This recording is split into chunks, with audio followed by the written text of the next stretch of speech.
2, and 1. Madam Speaker, if you're the smartest person in the room, then you're in the wrong room. The same way that if you're a talented person and talented athlete on a mid-tier team, then you're just in the wrong team. This is primarily the reason why we need to be on the team where we maximize our growth in order to reach our potential. Because this debate is primarily a debate on scope, about which steps can be taken to ensure how the interests of this young player will be better suited. It's actually pretty simple. We on opposition tell you that the best way to enable the interests of this actor to grow into a star and develop into being a complete and dominant player within their chosen sport and not just be seen as talented. From what Prime Minister said, I already know this debate will sound circular because both sides believe that their comparative creates a better environment for the player to grow. But what we tell you quite uniquely is that top-tier teams, by its very definition, offer you the top type of training. That's the reason as to why you'd probably kill to get trained under a WUDC champion as opposed to a WUCT breaking team. First, before I get into my arguments, a few key pieces of framing that were missed in Prime Minister.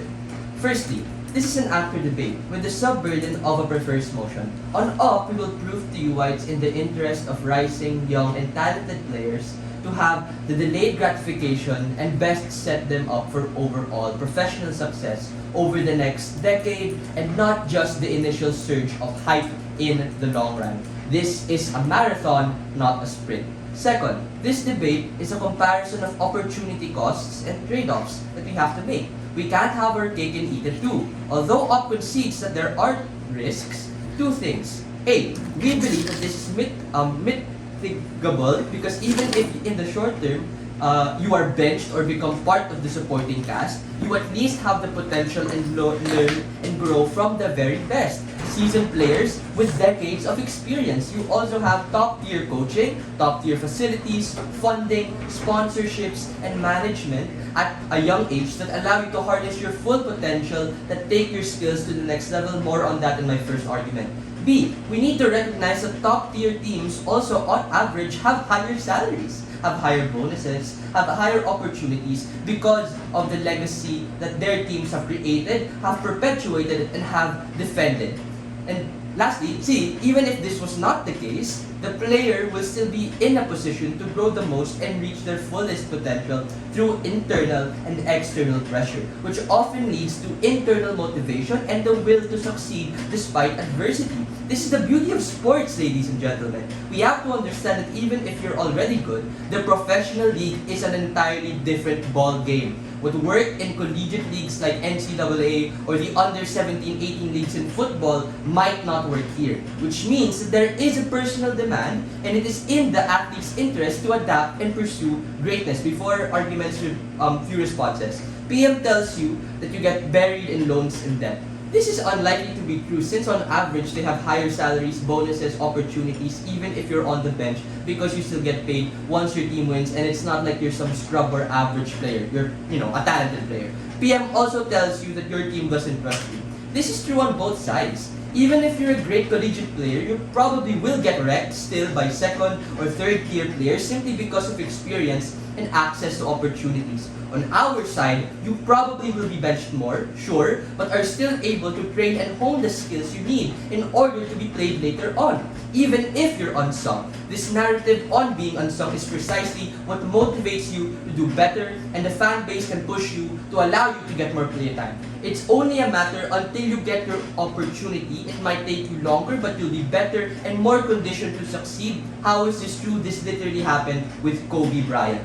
PM tells you that you'll make mistakes and top-tier teams can be unforgiven. We reject that premise because that's more likely to be true in a mid-tier team when you're their starting five or MVP candidate and or star player. Lastly, on the idea of ego, we think there's more likely that it implodes or gets you to a mid-tier team. You're already one of the best collegiate players or you're already a talented young person, and this often leads to having blind spots in your strategies. and assumptions that what you did in college will still work in the professional league. You are good, but you are still a work in progress. And once you make mistakes, you often become harder on yourself. And what my partner said in the POI, that your team is less forgiving and more likely to bench you. Argument number one, while joining a top-tier team is the best way you can pave the way for your professional and personal success as an athlete. Why is this more likely? The first is that they are top teams for a reason. Again, all those things about having an amazing training regimen, having amazing coaching staff, and having a better culture overall. This has to be true on our side because their comparative is going to be a team who doesn't have that type of system in the first place because they're a mid-tier team. The second and more simple reason is that when you're in a top team, you are able to primarily focus on working on your game and being put into a position where you can get better habits as opposed to being already pushed on the limelight because you're seen as the savior of the franchise. Why is our form of pressure a better comparative than theirs? Simply put, you're not going to be the next Michael Jordan or LeBron James right now. You might be, it's possible that you can reach that potential, but in order to get to that point, you need to dedicate a bunch of time to get on that level. We tell you it's far more harmful on their side because you're already going to be pushed to the limelight in a mid-tier team and have all of that external pressure surrounding you where you can't even get the chance to grow well and grow in a manner that is more developmental for you. Outside of developing your own game or choosing sport, the best teams just have a lot more coverage and viewership. I.e., even if you're a top player in a big team, it's an upward climb to get on the big games because A, your teams are not going to have the best and most entertaining games because you're mid, and B, the level of competition favors those who are at the top. No one covers League 2 teams in France or England for that particular reason. Argument number 2, even if you end up as supporting cast, you will be instant heir apparent to whoever the all-stars are. Their primes won't last forever, whereas in mid-tier teams, you are instantly handed the keys. But there is the risk that you will fumble. What do I mean by this? Only on our side of the house do we get a safety net when we have players that are better than us as athletes, because rather than being pushed under the limelight, where you, as the mid-team's young prodigy, when you are the key players of the game, you have the most time, this will inevitably reveal the fact that your potential to be the best is not maximized. Because each fumble and each mistake will have a greater consequence because on the affirmative, the win relies on you because you are the prodigy that they are invested in. This is the POI that my deputy raised and how there is a higher risk in investment when you fail on the mid team rather than the top team. So for all of those reasons, if you want the best chance at growing your legacy and being a good player, you have to pick and you have to choose the top tier teams. Proud to oppose.